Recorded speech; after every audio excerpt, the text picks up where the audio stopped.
Students choose a college often for the wrong reasons and end up paying the consequences in the long run.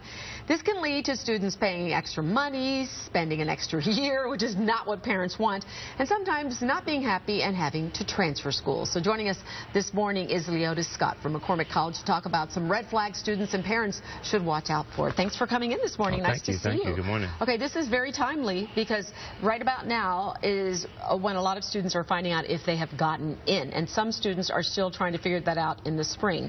So what's your first suggestion? Where do you even begin? You know, I think first thing you have to think about is begin with the end in mind. Okay. And you just mentioned around thinking of red flags and how red flags play out. I would say that's a two-step process. Okay. Because one, you want to do the red flags, but you also want to find the blue ribbons. I love that. Okay, so let's talk about what are some of the red flags. And one of the things I think that you guys had mentioned to us is to look into the stability of the college. Is that really important? Yeah, very important. You know, that's one example of being old and gray is a good thing.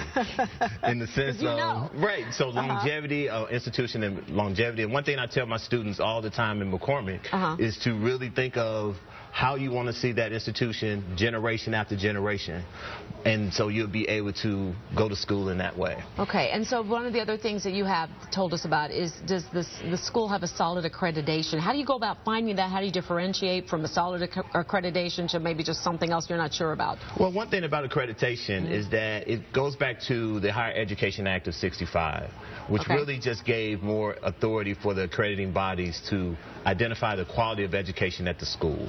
And so you want to look at those institutions that has recognized by the Department of Education and how the Higher Learning Commission and schools such as MacCormac and DePaul, University of Illinois have that kind of accreditation. So look for Department of Education, go online and do a little research. Right, actually, in fact, site ope.ed.gov/accreditation. And you can just simply go into that, type in the college that you're interested in, and you'll see their accreditation. Okay, that's good to know. Okay, and also you want to know what the school's default rate is. What does that mean? Well, you know, this really relates to student loans. As you know, the student loans debt is about $1 trillion, 1.2 trillion.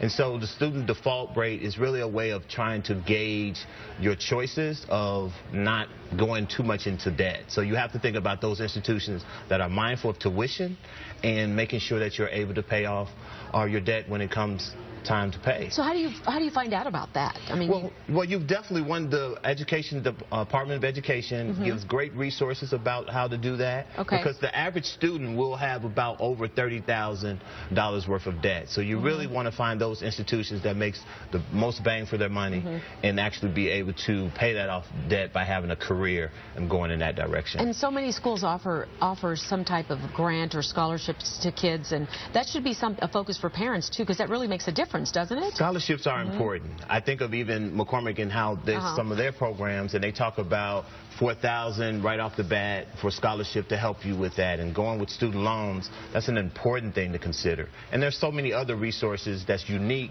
to your college needs and to where you want to go in the future. Right. Okay, well, thank you so much. Absolutely great tips. As I said, very timely. We appreciate you coming in and talking to us about this morning.